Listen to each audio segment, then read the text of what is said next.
অসমৰ পৰা বড়োলেণ্ড ভাগ হ'ব নেকি? আজিৰ এই ভিডিঅ'ত আমি আলোচনা কৰিম। অসম ভাগ হৈ বড়োলেণ্ড আলাদা ৰাজ্য গঠন কৰিব নেকি? এই বিষয়টো বহু বছৰ ধৰি অসমৰ ৰাজনীতিত গুৰুত্বপূৰ্ণ হৈ আছে। প্ৰথমতে আমি ইতিহাস অলপ বুজি লওঁ।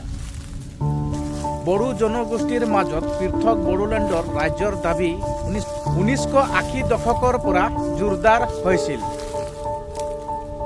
এই আন্দোলনত গুৰুত্বপূৰ্ণ ভূমিকা লৈছিল all Bodo student union ABSU.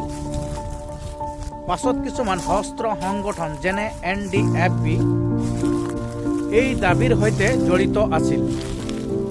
বহু বছৰ ধৰি আন্দোলন, আলোচনা আৰু সংঘাতৰ পাছত 2020 চনৰ কেন্দ্ৰীয় চৰকাৰ আৰু বড়ো সংগঠনৰ মাজত শান্তি চুক্তিৰ স্বাক্ষৰ হয়। সেই সময়ত প্ৰধানমন্ত্ৰী আছিল নৰেন্দ্ৰ মোদী। এই চুক্তিৰ ফলত গঠন হয় বড়োলেণ্ড টেৰিটৰিয়েল অঞ্চল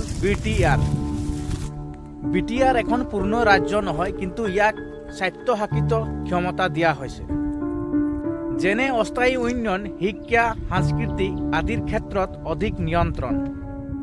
এতিয়া প্ৰশ্নটো হ'ল, অসম ভাগ হ'ব নেকি? বৰ্তমান সময়ত পৃথক বড়োলেণ্ড ৰাজ্য গঠনৰ কোনো চৰকাৰী ঘোষণা নাই।